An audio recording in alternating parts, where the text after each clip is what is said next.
मेरा नाम है जूली और आप देख रहे हैं झारखंड का प्राइम टाइम बुलेटिन जोहार झारखंड। और देखिए रांची से बड़ी खबर है। सीएम हेमंत की अध्यक्षता में कैबिनेट की बैठक हुई है जिसमें 39 प्रस्तावों पर मुहर लगी है। प्रशासनिक, शिक्षा, कृषि और नशे के कारोबार पर लगाम लगाने को लेकर बड़ा फैसला हुआ है। जैविक खेती को बढ़ावा देने के लिए बड़ी योजना की स्वीकृति दी गई है। वहीं नशा कारोबार से जुड़ी सूचना देने वालों को प्रोत्साहित करने के लिए नई पुरस्कार नीति को भी मंजूरी दे दी गई है। इस नीति के तहत नशे के कारोबार की जानकारी देने वाले लोगों को सरकार की ओर से पुरस्कार दिया जाएगा।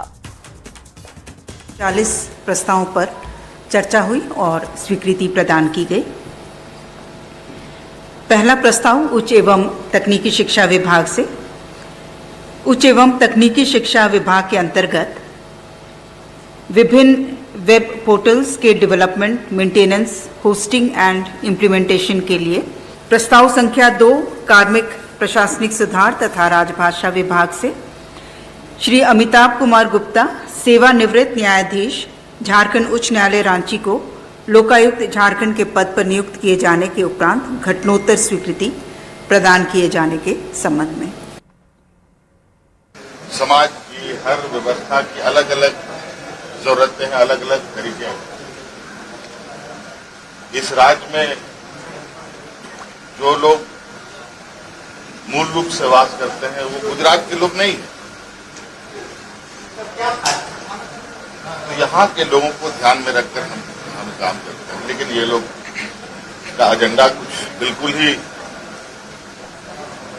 ऐसा है कि सिर्फ कैसे हम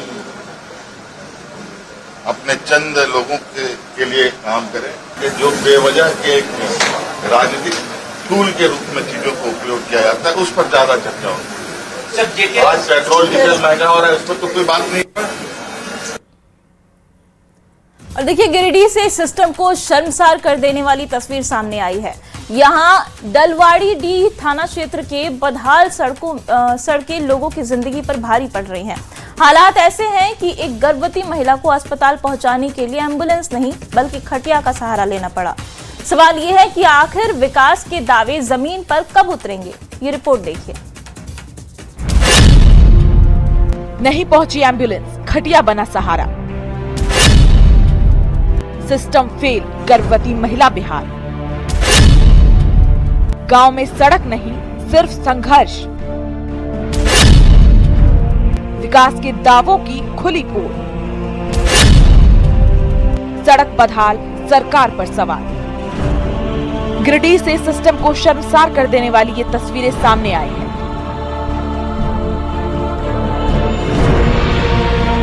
यहाँ डलवाड़ी थाना क्षेत्र में बदहाल सड़कें लोगों की जिंदगी पर भारी पड़ रही हैं। कैमरे में कैद ये तस्वीरें सिस्टम की संवेदनहीनता की गवाही दे रही हैं। एक गर्भवती महिला दर्द से बेहाल, लेकिन अस्पताल पहुंचने के लिए सड़क तक नहीं। गांव की टूटी सड़कें, हालात इतने खराब हैं कि एम्बुलेंस गांव तक पहुंच ही नहीं पाती। मजबूरन परिजनों ने महिला को खटिये पर लिटाया और कई किलोमीटर तक पैदल चलकर अस्पताल के लिए निकल पड़े। ये कोई पहली तस्वीर नहीं, लेकिन हर बार ऐसे दृश्य सरकार और प्रशासन के दावों की पोल जरूर खोलती है। ग्रामीणों का कहना है कि सड़क निर्माण की मांग तो कई बार की गई, लेकिन फाइलें चली, आश्वासन मिले, लेकिन हालात आज भी जस के तस हैं। अब इस मामले ने राजनीतिक रंग भी पकड़ लिया है। पूर्व सीएम बाबूलाल मरांडी ने सीएम हेमंत से अपील की कि गांव से आने जाने की व्यवस्था को थोड़ा दुरुस्त करे ताकि किसी मरीज को अस्पताल जाने में परेशानी न हो। कहना मुझे इतना ही है कि किस प्रकार से ये दिक्कत है, कठिनाई है, और उसका एकमात्र कारण है अगर गांव तक अच्छी सड़कें होती तो संभवतः सरकार की एम्बुलेंस नहीं भी जाता तो कोई प्राइवेट गाड़ी से भी लोग उठा करके लोग ला सकते थे, समय पर हॉस्पिटल तक लोग पहुंचा सकते थे। नगर के विकास के मंत्री हैं आप, और आपके क्षेत्र में आप ऐसे गांव भी आज हैं, तो यह हमारे लिए ही नहीं आपके लिए भी बहुत शर्म की बात है। कृपया इन ऐसे गांवों की जांच कराएं, उन्हें मुख्य मार्ग से जोड़ने का काम करें। फिलहाल ये तस्वीरें सिर्फ एक गांव की नहीं बल्कि उस सिस्टम की कहानी कह रही हैं जहां आज भी सड़क और स्वास्थ्य जैसी बुनियादी सुविधाएं भी लोगों की पहुंच से बहुत दूर है। सरकार विकास और बेहतर स्वास्थ्य सुविधाओं के बड़े बड़े दावे जरूर करती है, लेकिन ये तस्वीरें उन दावों की पोल खोल रही हैं। सवाल ये है कि अगर सड़क ही नहीं होगी तो मरीज अस्पताल तक कैसे जाएगा। न्यूज़ 18 के लिए गिरिडीह से एजाज अहमद और रांची से निरंजन के साथ ब्यूरो रिपोर्ट। देखिए, चाईबासा से बड़ी खबर है। सदर अस्पताल में स्वास्थ्य व्यवस्था सवालों के घेरे में है।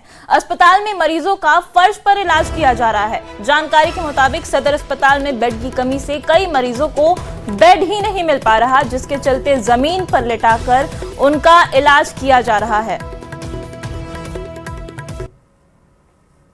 तो देखिए, बेड नहीं है अस्पताल में और ऐसे में मजबूरन जमीन पर लिटाकर मरीजों का इलाज किया जा रहा है। और ये तस्वीर अपने आप में बेहद गंभीर है।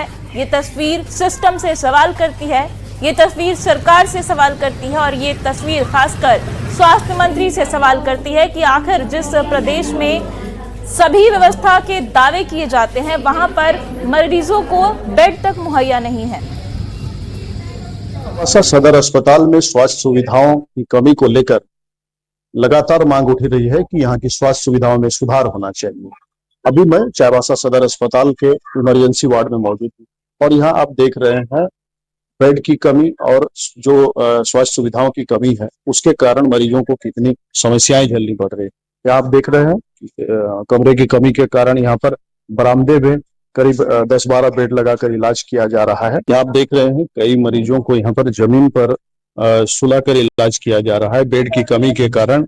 और यहाँ पर हालांकि जानकारी ये भी मिल रही है कि यहाँ बेड की समस्या है, कई वार्डों का रिनोवेशन हो रहा है, इसीलिए दर्जनों मरीज ऐसे हैं जिनको कि यहाँ बाहर जमीन पर सुलाकर इलाज किया जा रहा है। आप देख रहे हैं यहाँ सलाइन चढ़ाया जा रहा है और इसको बच्चा का क्या साफ कर तो कल से यहीं पर बाहर में ही बेड में दिया, रूम में नहीं दिया, क्या पता जगह नहीं है।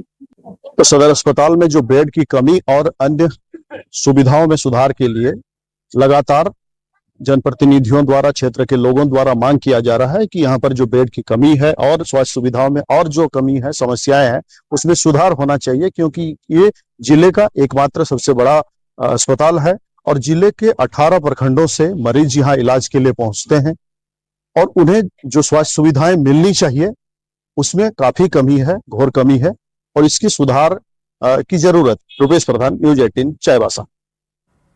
और देखिए, इस खबर के बाद अब कई सवाल भी उठने लग रहे हैं। न्यूज़ 18 का बड़ा सवाल है कि जिले के सबसे बड़े अस्पताल में बदहाली आखिर क्यों है? मरीज को जमीन पर लेटाकर इलाज क्यों कराना पड़ रहा है? बेड की कमी से क्यों अस्पताल अब तक जूझ रहे हैं? ये वो सारे सवाल हैं जो न्यूज़ 18 पूछ रहा है। क्या धर्म बदलने वाले आदिवासियों को एसटी आरक्षण से बाहर किया जाना चाहिए? ये सवाल इसलिए क्योंकि डीलिस्टिंग को लेकर सियासी पारा हाई हो गया है। इसे लेकर बीजेपी ने मोर्चा खोल दिया है। धर्मांतरित आदिवासियों को एसटी की सूची से बाहर निकालने की मांग हो रही है, तो वहीं जेएमएम और कांग्रेस इसका विरोध कर रहे हैं। ये रिपोर्ट देखिए। डीलिस्टिंग की डिमांड, बढ़ा सियासी तापमान, पहचान वर्सेस अधिकार की जंग हुई तेज। बड़ा सवाल, सरना सनातन एक या अलग? डीलिस्टिंग के पीछे की असली कहानी, हक की लड़ाई या राजनीति का खेल? जी हां, झारखंड में डीलिस्टिंग का मुद्दा एक बार फिर से सियासत का सबसे गर्म एजेंडा बन गया है। एक और मांग उठ रही है, धर्म परिवर्तन कर चुके आदिवासियों को अनुसूचित जनजाति सूची से बाहर किया जाए ताकि आरक्षण और संवैधानिक लाभ सिर्फ वास्तविक हकदारों तक सीमित रहे। वहीं दूसरी ओर इस मांग का विरोध करते हुए इसे संविधान और सामाजिक न्याय के खिलाफ बताया जा रहा है। इस पूरे विवाद में राजनीतिक बयानबाजी भी तेज हो गई और अलग अलग दल अपने अपने तर्कों के साथ मैदान में उतर आए हैं। पूर्व मुख्यमंत्री और बीजेपी नेता चंपाई सोरेन ने इस मुद्दे पर खुलकर मोर्चा खोल दिया है। न्यूज़ 18 से खास बातचीत में चंपाई सोरेन ने कहा, धर्म बदलने के बाद भी एसटी आरक्षण का लाभ लेने से मूल आदिवासी संस्कृति और पहचान पर खतरा पैदा हो रहा है। ईसाई एक पार्ट है, सनातन भी एक पार्ट है, सरना एक पार्ट है। यानी आप तीनों को अलग मानते हैं? हर तीनों अलग अलग है। बाहर से आके जब ये जमीन दखल करेगा, यहाँ का सामाजिक व्यवस्था बिगाड़ेगा और उसको हम समर्थन करेंगे, ये हम समझ नहीं सके ये राज्य सरकार का। वहीं इस मामले में कृषि मंत्री शिल्पी नेहा तिर्की ने कहा कि डिलिस्टिंग कोई नया मुद्दा नहीं है। आरोप लगाया गया कि आरएसएस और बीजेपी जल, जंगल और जमीन को निशाना बनाकर डिलिस्टिंग करना चाहती है और इसका प्रमाण ओडिशा और छत्तीसगढ़ में देखने को मिलता है। और मैं इस बात को इसलिए भी कह रही हूँ क्योंकि जल, जंगल, जमीन ही निशाना है इसमें। आप देखिए उड़ीसा में क्या हुआ, आप देखिए छत्तीसगढ़ जैसे राज्यों में क्या हुआ। 24 मई 2026 को नई दिल्ली के ऐतिहासिक लाल किला मैदान में डिलिस्टिंग के मुद्दे पर महाजुटान भी हुआ। केंद्रीय गृह मंत्री अमित शाह और झारखंड के पूर्व मुख्यमंत्री चंपाई सोरेन भी शामिल हुए थे। इस रैली में देश के 500 से अधिक आदिवासी समूहों के लाखों लोगों ने हिस्सा लिया। अब ये जान लेते हैं कि असली विवाद आखिर है क्या। कुछ संगठन और बीजेपी नेता इस बात की मांग कर रहे हैं कि जो आदिवासी, ईसाई या अन्य धर्म अपना चुके हैं उन्हें एसटी आरक्षण और लाभों से हटाया जाए। उनका तर्क है कि आरक्षण और आदिवासी अधिकार धार्मिक पहचान से जुड़े होने चाहिए। वहीं झारखंड सरकार और कई आदिवासी ईसाई संगठन इसका विरोध कर रहे हैं। बीजेपी इस मुद्दे को आदिवासी पहचान और आरक्षण संरक्षण से जोड़कर उठा रही है। जेएमएम कांग्रेस गठबंधन इसे समाज को बांटने की राजनीति बता रहे हैं। आरोप प्रत्यारोप तेज है कि यह मुद्दा वोट बैंक और ध्रुवीकरण से जुड़ा है। अब बड़ा सवाल यही कि क्या डिलिस्टिंग वास्तव में आदिवासी समाज की पहचान बचाने का रास्ता है या फिर ये समाज को बांटने वाला एक नया सियासी हथियार बन चुका है। क्या इससे हक सुरक्षित होंगे या विवाद और गहरा हो जाएगा, और क्या इस संवेदनशील मुद्दे का समाधान बातचीत से निकलेगा या टकराव से। न्यूज़ 18 के लिए रांची से संजय सिन्हा के साथ ब्यूरो रिपोर्ट। और फिलहाल रुकेंगे एक छोटे से ब्रेक के लिए।